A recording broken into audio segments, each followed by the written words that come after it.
बिस्मिल्लाहिर्रहमानिर्रहीम। अस्सलाम वालेकुम। कैंडल एकेडमी पाकिस्तान में नए लेक्चर के साथ खुशामदीद। डियर स्टूडेंट्स, कैसे हैं आप लोग। आज हमारा चैप्टर नंबर 17 इलेक्ट्रॉनिक्स का लेक्चर नंबर 12 है और आज के लेक्चर में हम एक्सरसाइज के कंसेप्चुअल क्वेश्चन स्टार्ट करने जा रहे हैं। आज के लेक्चर में हम 5 क्वेश्चन सॉल्व करेंगे, नेक्स्ट में 5 और टोटल ये 10 क्वेश्चन हैं। ये फेडरल बोर्ड की फ़िज़िक्स है, केपीके और फेडरल बोर्ड की फ़िज़िक्स है, सेकेंड ईयर की। और चलते हैं अपने क्वेश्चन नंबर 12.1 की तरफ। स्टूडेंट्स, यहाँ पे हमारे पास जो फर्स्ट क्वेश्चन है, explain the formation of depletion region in A PN junction.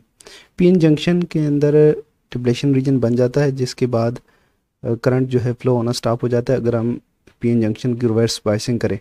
तो काफ़ी चीज़ें डिटेल में डिस्कस हो चुकी हैं, लेकिन अगर शॉर्ट क्वेश्चन में आ जाता है तो कैसे लिखना है, फर्स्ट ऑफ ऑल इसको समझ लें, देन इसके बाद बात करेंगे कि इसको लिखना कैसे है। तो पीएन जंक्शन कैसे फॉर्म होता है।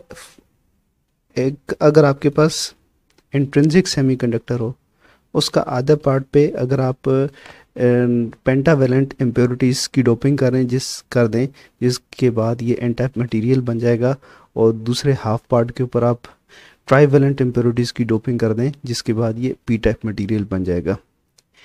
जैसे ही एन टाइप मटीरियल बनेगा तो एन टाइप मटीरियल में मेजॉरिटी कैरियर्स इलेक्ट्रॉन्स होते हैं, हमें ये पता है इस बात का, और पी टाइप मटीरियल में मेजॉरिटी कैरियर्स होल्स होते हैं। जंक्शन फॉर्म अप होने के बाद इलेक्ट्रॉन्स यहाँ पे शिफ्ट हो जाते हैं इस तरफ, ये जंक्शन क्रॉस कर लेते हैं और यहाँ से कुछ इलेक्ट्रॉन इस तरफ शिफ्ट हो जाते हैं, और इस जंक्शन को क्रॉस करने के से पहले इलेक्ट्रॉन्स जब इसमें नहीं गए होते तो उस वक्त ये वाला पार्ट जो न्यूट्रल है, ये जो एन टाइप मटीरियल है ये न्यूट्रल है और पी टाइप मटीरियल भी न्यूट्रल है। लेकिन इलेक्ट्रॉन्स जब यहाँ पे शिफ्ट हो जाते हैं, पी टाइप मटीरियल के अंदर चले जाते हैं, तो चार्ज न्यूट्रल नहीं रहता। क्या होता है, ऐसे यहाँ पे जो चूँकि यहाँ पे इलेक्ट्रॉन यहाँ पे निकल चुके हैं तो यहाँ पे पॉजिटिव आयंस बन जाते हैं जंक्शन के साथ, इस तरफ पॉजिटिव आयंस, क्योंकि इलेक्ट्रॉन्स निकल गए, और ये इलेक्ट्रॉन इस तरफ चले गए तो यहाँ पे नेगेटिव आयंस बन जाते हैं, क्योंकि ये जो एटम्स इलेक्ट्रॉन रिसीव करेंगे तो उसके बाद क्या होगा, ये नेगेटिव आयंस बन जाएंगे। तो न्यूट्रल मटेरियल के बीच में एक आयनिक रीजन पैदा हो गया, ये वाला रीजन, ये आयोनिक रीजन है। इस आयनिक रीजन में मेजॉरिटी चार्ज कैरियर की डेफिशिएंसी है। ये जो आयंस हैं ये इमूवेबल आयंस हैं, ये मूव नहीं कर सकते। तो यहाँ पे देखें, यहाँ मेजॉरिटी चार्ज कैरियर इलेक्ट्रॉन्स होने चाहिए थे तो वो यहाँ से गायब हैं। इस इलाके में मेजॉरिटी चार्ज कैरियर होल्स होने चाहिए थे, वो भी यहाँ से गायब हैं। तो इस तरह से यहाँ से मेजॉरिटी चार्ज कैरियर का गायब हो जाना और आयनिक रीजन का बन जाना डिप्लेशन लेयर कहलाता है। ये इस डिप्लेशन लेयर की वजह से करंट फ्लो नहीं होता, डायोड की पीएन जंक्शन में से करंट का फ्लो बंद हो जाता है। अगर हम रिवर्स बायस करते हैं तो ये डिप्लेशन रीजन मज़ीद वाइड हो जाती है। फॉरवर्ड बायस करते हैं तो ये डिप्लेशन रीजन ख़त्म हो जाता है, लेकिन उसके लिए 0.6 वोल्ट तक का पोटेंशियल यहाँ पे ड्रॉप होता है, यानी एनर्जी इतनी मिलती है कि इसको डिप्लेशन लेयर को ख़त्म कर दे। अब ये तो था कि पीएन जंक्शन में डिप्लेशन लेयर कैसी बनती है। एग्ज़ाम में अगर क्वेश्चन आ जाता है तो आपने कैसे लिखना है, फर्स्ट ऑफ ऑल आपने इसी तरह की एक सिंपल सी डायग्राम बना लेनी है अपने हाथ से, और उसके बाद आपने क्या लिखना है, पैराग्राफ की सूरत में ही लिखेंगे, बट हम यहाँ पे पॉइंट्स लिख लेते हैं, उन पॉइंट्स को आपने पैराग्राफ बना लेना है। तो पहला पॉइंट है, हैव ए सिलिकॉन क्रिस्टल, आपके पास एक सिलिकॉन का क्रिस्टल होना चाहिए। दूसरा पॉइंट है कि सिलिकॉन क्रिस्टल के आधे पार्ट के ऊपर डोपिंग करनी है पेंटावेलेंट इम्प्योरिटीज़ की, doping of pentavalent impurities. Third point है बाइंडिंग ऑफ ट्राईवेलेंट इम्प्योरिटी, जो सिलिकॉन क्रिस्टल के दूसरे पार्ट के ऊपर करनी है। अगला पॉइंट है point 4, diffusion of charges across the junction, junction के अक्रॉस चार्जेस किस तरह डाइफ्यूज हो जाते हैं ये आपने बता देना है। फिर आपने ये एक्सप्लेन कर लेना है कि ये किस तरह से आयनिक रीजन बन जाता है, क्योंकि मेजॉरिटी चार्ज कैरियर्स यहाँ से गायब हो जाते हैं। पॉइंट 6 है कि आयनिक रीजन जो है, जो ये फॉर्म अप हुआ है, इसी को डिप्लेशन लेयर कहते हैं, और ये आपने पैराग्राफ की सूरत में लिख लेना है तो आपका क्वेश्चन कंप्लीट हो जाएगा। नेक्स्ट क्वेश्चन की तरफ चलते हैं। स्टूडेंट्स, नेक्स्ट क्वेश्चन है, explain Y in a transistor the base is lightly doped and collector is larger in size. जब ट्रांजिस्टर बनाए जाते हैं तो हमेशा बेस की जो डोपिंग है वो बहुत थोड़ी सी की जाती है, लाइट डोपिंग की जाती है। इसके अलावा दूसरी इम्पॉर्टेंट बात यह है कि कलेक्टर का थोड़ा सा एरिया ज़्यादा होता है। ये कलेक्टर है, ये बेस है और ये एमिटर है। सबसे हैवी जो डोपिंग की जाती है वो एमिटर साइड की जाती है। इसकी लाइट डोपिंग होती है और इसकी हैवी डोपिंग है बेस से, बट एमिटर से कम है, लेकिन इसका एरिया दोनों रीजन से ज़्यादा है। अब इनकी रीज़न बतानी है कि बेस की डोपिंग कम क्यों की जाती है, लाइट डोपिंग की जाती है। देखें, जब बेस टू एमिटर जंक्शन को हम फॉरवर्ड बायस करते हैं, अगर ये एनपीएन ट्रांजिस्टर हो तो हम इसको बैटरी के नेगेटिव टर्मिनल के साथ कनेक्ट करते हैं और इसको बैटरी के पॉजिटिव टर्मिनल के साथ कनेक्ट करते हैं। इस सूरत में ये जंक्शन जो बेस टू एमिटर जंक्शन है ये फॉरवर्ड बायस हो जाता है। Base to emitter junction forward bias होने से जितने इलेक्ट्रॉन्स यहाँ पे होते हैं एमिटर के अंदर आते हैं, वो सारे के सारे इलेक्ट्रॉन्स बेस रीजन में ट्रांसफ़र हो जाते हैं। जब सारे इलेक्ट्रॉन बेस रीजन में ट्रांसफ़र होते हैं तो बेस रीजन की जो डोपिंग है वो बहुत स्लाइट है, बहुत कम। यहाँ पे जो डोपिंग की मिनॉरिटी जो इम्प्योरिटीज़ जो हैं उनके एटम कम हैं, तो उसकी वजह से यहाँ पे नंबर ऑफ़ होल्स कम होंगे, तो electron come number of electron जो हैं इनके साथ शामिल होंगे, रिकम्बाइन होंगे। बाकी सारे के सारे इलेक्ट्रॉन इस एरिया के अंदर बच जाएंगे और उस दौरान क्या होगा, कलेक्टर यहाँ से ये जितने इलेक्ट्रॉन्स यहाँ से बच जाते हैं वो कलेक्टर की तरफ निकल जाते हैं। कलेक्टर उन चार्जेस को कलेक्ट कर लेता है क्योंकि ये आयनाइज हो चुका होता है, इसके सारे इलेक्ट्रॉन्स बैटरी में जा चुके होते हैं, तो ये पॉजिटिव आयंस बन चुके होते हैं। तो लिहाजा सारे के सारे जो बेस के अंदर इलेक्ट्रॉन्स बच जाते हैं वो यहाँ पे शूट करके यहाँ पे शिफ्ट हो जाते हैं और यहाँ से वो बैटरी के अंदर चले जाते हैं। तो इस तरह से करंट जो है इमीटर और कलेक्टर के दरमियान करंट सेटअप हो जाता है। तो बेस की डोपिंग लाइट इस वजह से ताकि minimum number of electrons recombine हो सके होल्स के साथ, और यहाँ पे जो करंट हो उसकी अमाउंट बहुत ही कम हो, आई बी बहुत स्मॉल करंट हो, और उसके बरक्स ये करंट जो आई सी है ये बहुत ज़्यादा करंट होना चाहिए। तो इस तरह से एम्प्लीफिकेशन अचीव हो जाती है, I C is equal to beta times I B. तो ये आईसी जो करंट है बहुत ज़्यादा है, लेकिन ये किस वजह से फ्लो होता है, स्मॉल अमाउंट ऑफ करंट की वजह से। तो ये टारगेट हमें तभी अचीव होता है कि हम इसकी लाइट डोपिंग करें, तो फिर हम ये स्मॉल करंट से ये इस लार्ज करंट को कंट्रोल कर लेते हैं।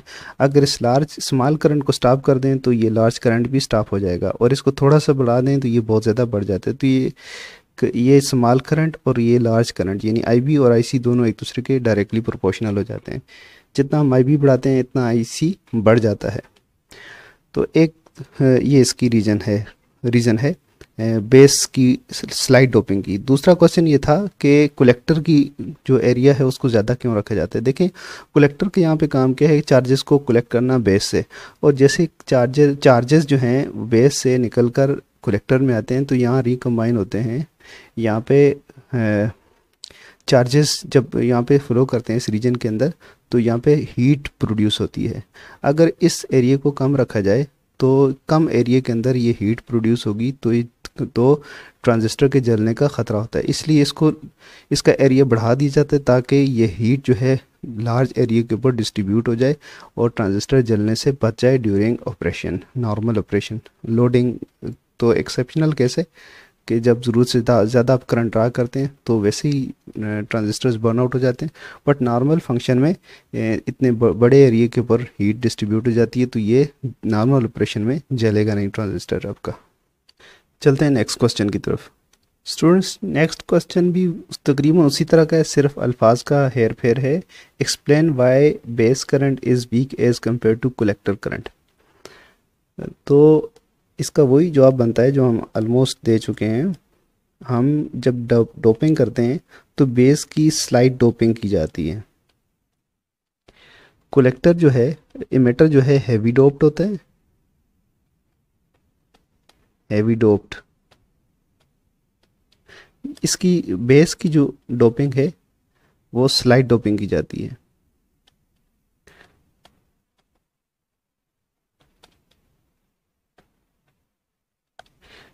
और इसकी कलेक्टर की डोपिंग भी हैवी होती है बट एमिटर से कम होती है। तो जब बेस टू एमिटर जंक्शन को फॉरवर्ड बायस की जाता है तो इसमें लार्ज नंबर ऑफ इलेक्ट्रॉन जो हैं वो डाइफ्यूज़ हो जाते हैं बेस के अंदर, और चूंकि इसकी लाइट डोपिंग है तो लाइट डोपिंग की वजह से little number of very less number of electron जो हैं वो रिकम्बाइन होते हैं होल्स के साथ, और जो इलेक्ट्रॉन जो हैं होल्स के साथ रिकम्बाइन हो जाते हैं वो इस तरफ फ्लो करके यहाँ से बैटरी के अंदर चले जाते हैं।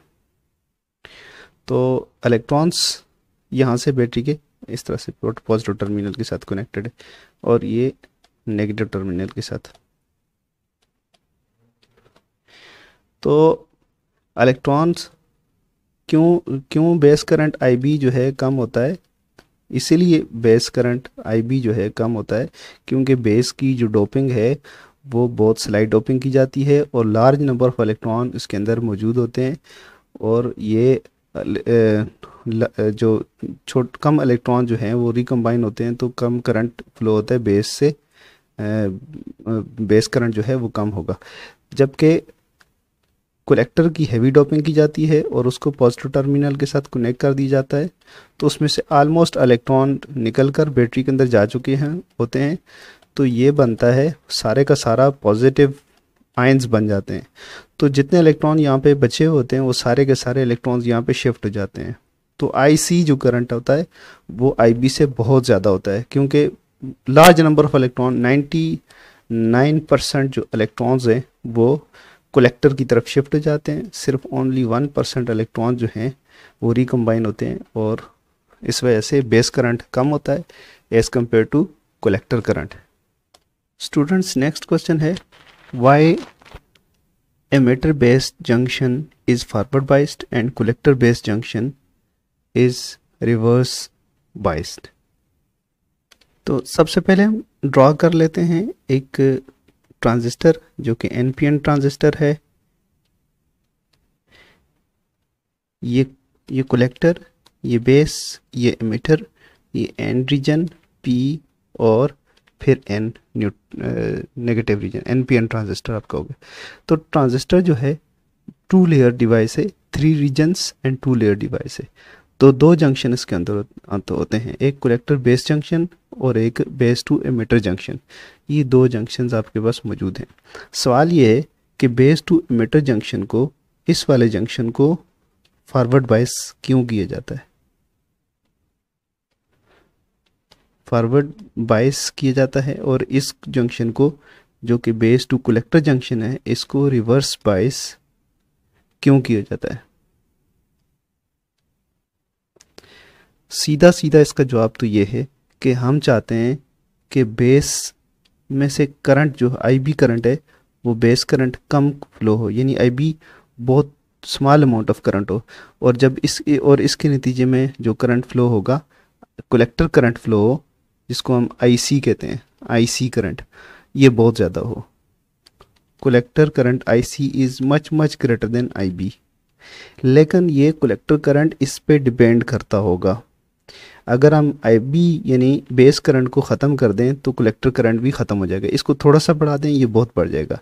इस तरह से कि IC is equal to beta time IB, और यहाँ पे बीटा की वैल्यू 100, 200, 300, 400 तक भी हो सकती है। अब ये टारगेट कैसे अचीव किया जाता है? ये तभी मुमकिन है कि हम बेस टू एमिटर जंक्शन को फॉरवर्ड बायस करें और बेस टू कलेक्टर जंक्शन को रिवर्स बायस करें। कैसे होगा ये? यहाँ पे इस डायग्राम को आप देखें, ये N, P और N बेस जो है P मटेरियल है, P टाइप मटेरियल है, तो इसको बैटरी के पॉजिटिव टर्मिनल के साथ, यहाँ हमने उल्टा डाल दिया, पॉजिटिव टर्मिनल के साथ कनेक्ट कर दिया, और जो एमिटर है उसको बैटरी के नेगेटिव टर्मिनल के साथ कनेक्ट कर दिया। ये दूसरे सिरे हमने ग्राउंड किए हुए, शार्ट थोड़ा सा मुख्तसर सा सर्किट बनाया हुआ है, तो इसलिए हमने ग्राउंड शो किए हुए। तो क्या होगा, जब इसको एमिटर को हम नेगेटिव टर्मिनल के साथ और बेस को पॉजिटिव टर्मिनल के साथ कनेक्ट करेंगे तो ये वाला जंक्शन फॉरवर्ड बायस हो जाएगा।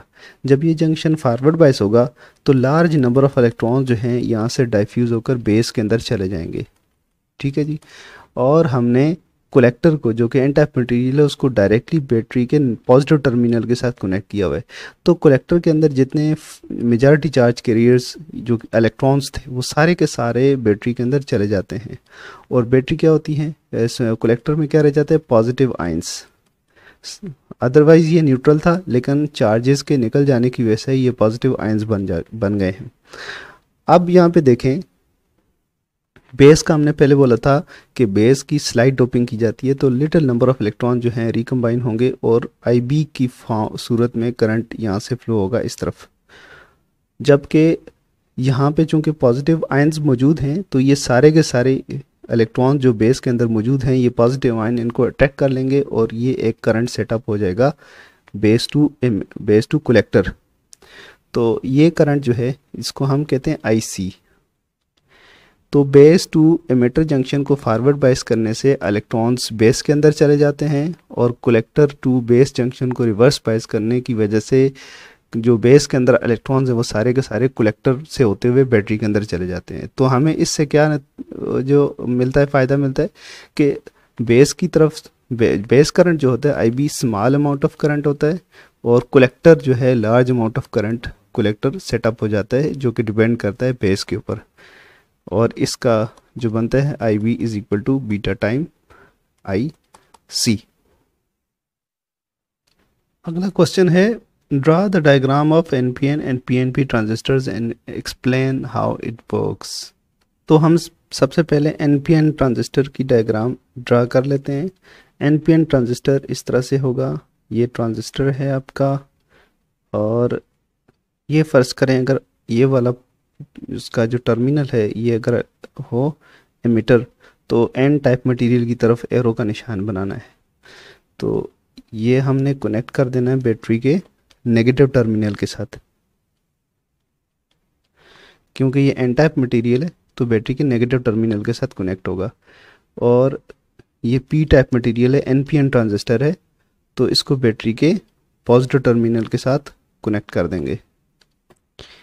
यहाँ हम अलग बैटरी शो कर रहे हैं और इनके दूसरे टर्मिनल्स हम कॉमन कर रहे हैं। इसी तरह ये कलेक्टर है तो कलेक्टर को हम बैटरी के पॉजिटिव टर्मिनल के साथ कनेक्ट करेंगे, ये हो गया। अब एनपीएन ट्रांजिस्टर क्या होता है कि इस तरह से पी टाइप मटेरियल को दो एन टाइप मटेरियल के अंदर सैंडविच किया जाता है। बेस जो है वो पॉजिटिव है, पी टाइप मटेरियल है, एमिटर और कलेक्टर दोनों एन टाइप मटेरियल हैं। तो बेस टू एमिटर जंक्शन को फॉरवर्ड बायस किया जाता है, जिस तरह आपको यहाँ पे नज़र आ रहा होगा, एन पी एन हम इस तरह से शो कर लेते हैं। ये इसको नेगेटिव टर्मिनल के साथ जोड़ा हुआ है और बेस को पॉजिटिव टर्मिनल के साथ जोड़ा हुआ है। तो ये वाला जंक्शन जो है ये फॉरवर्ड बायस है। तो इलेक्ट्रॉन्स जो हैं इस जंक्शन को क्रॉस करते हुए बेस के अंदर पहुंच जाते हैं, जबकि ये जंक्शन जो है रिवर्स बायस है। क्यों? क्योंकि एन टाइप मटेरियल को हमने बैटरी के पॉजिटिव टर्मिनल के साथ जोड़ा हुआ है। तो सारे इलेक्ट्रॉन्स इधर निकल जाते हैं तो कलेक्टर के अंदर सारे के सारे क्या बचते हैं, होल्स बचते हैं। तो इलेक्ट्रॉन जो बेस के अंदर आते हैं, लार्ज नंबर ऑफ इलेक्ट्रॉन्स आते हैं, उनमें 99% इलेक्ट्रॉन जो है कलेक्टर के अंदर शिफ्ट हो जाते हैं, वाइप आउट हो जाते हैं कलेक्टर की तरफ, collector being positive charge ions. तो बहुत स्मॉल नंबर ऑफ इलेक्ट्रॉन जो हैं रिकम्बाइन होते हैं होल्स के साथ, जो कि आईबी बन जाता है करंट आईबी। तो इस तरह से करंट आईबी जो सेटअप होता है उसकी क्वांटिटी बहुत कम होती है, जबकि आईसी करंट जो है बहुत large amount of current IC current flow होता है, लेकिन ये कंट्रोलिंग करंट रहता है आईबी। बिल्कुल इसी तरह से आपने पीएनपी ट्रांजिस्टर की भी डायग्राम ड्रा करनी है और यहाँ पे एक ट्रांजिस्टर इस तरह से शो करना है कि ये वाला टर्मिनल क्या है, पी टाइप में जो ये है एमिटर, और एमिटर आपने उसका जो एरो है बेस की तरफ मोड़ लेना है ताकि पता चले कि बेस क्या है, पी टाइप मटेरियल है और एमिटर एन टाइप मटेरियल है। इसी तरह कलेक्टर भी फिर एन टाइप मटेरियल हो जाएगा। तो अब आपने बाइसिंग थोड़ी सी इस तरह से करनी है कि base to emitter junction forward bias हो, लेकिन अब चूंकि ये रीजन्स लेयर्स जो है चेंज हो चुकी हैं, तो अब आपको बैटरी के ये पीएनपी ट्रांजिस्टर है, इसको हमने करेक्ट कर दिया है, लेबलिंग गलत कर दी थी हमने। तो एमिटर पी टाइप मटेरियल है, कलेक्टर भी पी टाइप मटेरियल है और बेस एन टाइप मटेरियल है। एमिटर का जो एरो है बेस की तरफ होगा और वो एन टाइप मटेरियल को शो करता है।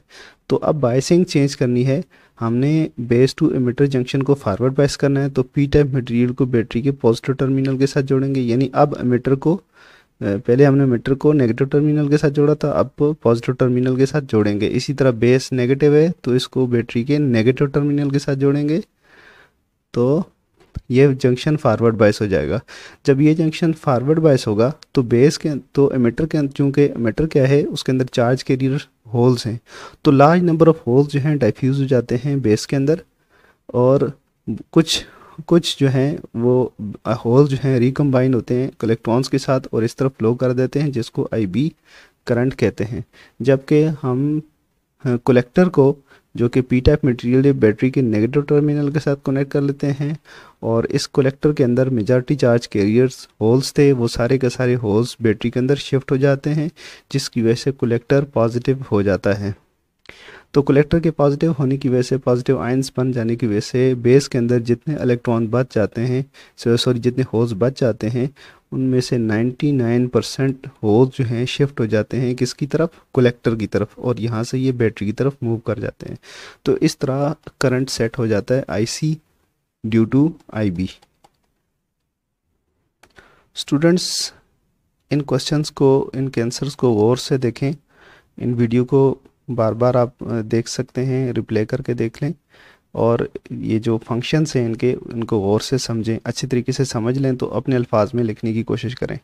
तो आप प्रैक्टिस करेंगे तो आप पैराग्राफ की फॉर्म में एक आंसर, क्वेश्चन का आंसर लिख सकेंगे, और पहले से आपकी प्रैक्टिस होगी तो एग्ज़ाम में लिखना मुश्किल नहीं होगा। इसलिए समझने के बाद, लेक्चर लेने के बाद इनको रिटर्न में ज़रूर अपने पास लिख लें और फिर उसको देखें, उसमें से गलतियां निकालें और इम्प्रूव करते जाएं। इसके साथ हमारा आज का लेक्चर ख़त्म हुआ। अगले लेक्चर तक के लिए इजाज़त दीजिए। अल्लाह हाफिज़।